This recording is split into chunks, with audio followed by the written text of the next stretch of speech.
On the eve of St. Valentine's Day, 1997, the German-flagged freighter Tokyo Express was steaming from Rotterdam to New York City, laden with 3,000 containers of consumer goods. Off the coast of Cornwall, at the end of the English Channel, it passed the ominous Wolf Rock Lighthouse and a rocky shoreline known as Land's End, or, if you're an optimist, Ocean's Beginning. And that's where the trouble hit. A storm. Not unusual for February in the North Atlantic, and nothing a ship of her size couldn't handle. But at 0600 UTC, a rogue wave, later described by the captain as a once-in-a-hundred-year phenomenon, slammed into the side of the vessel, causing her to list to 60 degrees before slamming violently upright. While she didn't capsize, 62 of the containers were lost overboard into the frigid North Atlantic. And because sometimes good things happen in the world, one of those containers contained 50,000 Lego sharks. A container spill full of Lego brick would be tragic but interesting in any time, but especially in the year 1997 because that year was a big year for aquatic-themed sets. There were pirates, of course, but also This Little Speedboat and Scuba Squad. There was a series of deep-sea-themed sets like Deep Reef Refuge and Shark Cage Cove. It was also a big year for alliteration. Then there was a series of extremely 90s sets called Aqua Zone, a sort of underwater space station situation where the Aquanauts, the Aqua Sharks, and the Aqua Raiders fought for control of the hydrolator crystals. The 90s were weird, man. There's also a series of Outback-themed sets which were very dry, but still applicable here because one of them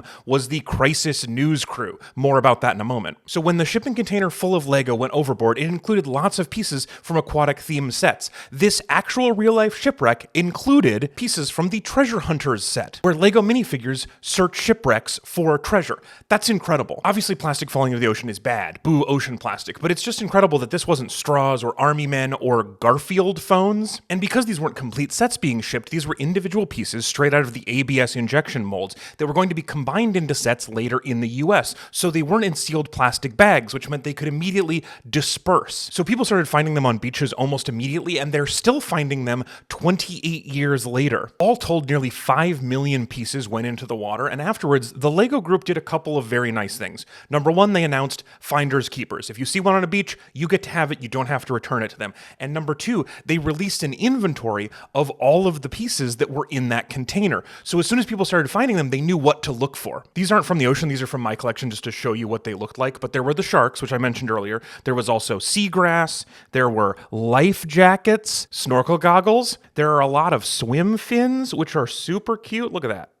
Oh yeah, look how cute those are. And because these were pieces but not sets, there were 146,000 pairs of legs, but only 59,000 torsos, so it's really hard to tell the actual death toll. The main documenter of people finding these pieces is a writer named Tracy Williams, who runs the Facebook page, the Instagram account, and in 2022 she wrote this gorgeous book about the spill. Highly recommend. She's the one who broke the news a couple months ago of a teenager finding an octopus, one of the most prized finds for the wreck for its thematic appropriateness and its rarity. There were only about 4,000 of these aboard the Tokyo, or in nautical terms, 2,000 Noah's worth. Also highly coveted are the dragons, which are usually missing the fiddly bits like the wings and the upper jaw, which makes them genuinely terrifying to look at. And the green dragons are the most coveted, and they are from a ship, but not a water-themed ship. They're from a set called Witch's Wind Ship, where a witch has captured a dragon and trained it to pull her ship through the air like a blimp horse. It's part of another weird series called Fright Nights, which is like medieval-themed, but also horror fantasy. The 90s were a weird time. If I could pick any piece to find, it would be this.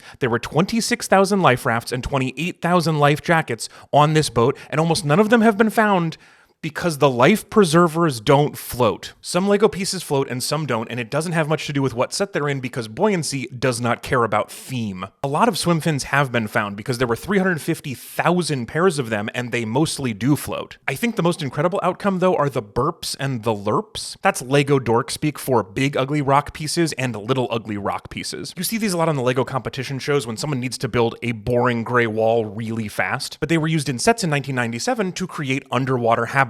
In real life, these were part of the non-floaters, so they sank to the bottom of the ocean where they created actual underwater habitats. When some of them were pulled up off the bottom accidentally by fishermen, they discovered they had become home to tiny sea creatures, like sea squirts and saddle oysters. And that's pretty much the only way the sinking pieces were discovered. While the floating ones got picked up by beachcombers, the sinking ones were occasionally collected by fishermen on accident. Which brings us back to the sharks. There were 51,000 of them on the ship, 22,000 in dark gray and 29,000 in light gray, all missing their jaw because it could be either a shark or a swordfish. depending on if they were going to be used in the Sea Hunter set or Diver and Shark. Though you wouldn't get either of them if you bought the set Shark Attack. That's just two guys, a helicopter, and a spear gun, which implies that the attack is not by sharks, it's on them? Weird choice, LEGO. And a lovely thing that's happened is that fishermen, when they find a LEGO shark, seem genuinely thrilled about it. Which brings us back to the people. Only one torso has ever been found, the rest presumably eaten by one-jawed sharks. But in another wonderful coincidence, that torso belonged to a cameraman for the Crisis News crew. They were on hand to film this disaster. Shipping containers fall into the ocean all the time. It just rarely makes news because it's rarely as delightful as this. For example, 1,629 containers were lost overboard in 2022, and that included some weird things. Like an entire container of cookbooks, specifically Turkey and the Wolf, flavor trippin' in New Orleans. Now just trippin' at the bottom of the sea. Just a couple weeks ago, another ship tipped over in the port of Long Beach and spilled an entire container full of Delta first-class complimentary slippers. And while the story of ocean-themed LEGO has captured the world's imagination, it is probably the second most delightful ocean spill. It's just behind the 1992 Friendly Floaties spill, when almost 30,000 bathtub toys spilled into the ocean. Again, I'm very against dropping plastic into the ocean, but if you're gonna do it, it's much cuter if it's rubber ducks and beavers. And like the LEGO spill, the Friendly Floaties spill did help scientists study ocean currents by mapping how far and how fast they traveled. Aside from the pollution, the saddest part of the LEGO spill has to be the missed opportunity. While I'm glad they let people keep the ones that washed up on shore, I think they could have capitalized a little bit more. LEGO sold a series of container ships modeled after their fellow Danish company, Maersk. Most recently, the Maersk Triple E, which was designed by the team run by Jamie from LEGO Masters. It would have been so simple to modify that set to look like the Tokyo Express, and you could have the little canisters on it, and they actually fall over and spill out little tiny swim fins. Although I would feel bad for any minifigs working on the ship, because while there would be plenty of life rafts, they wouldn't float.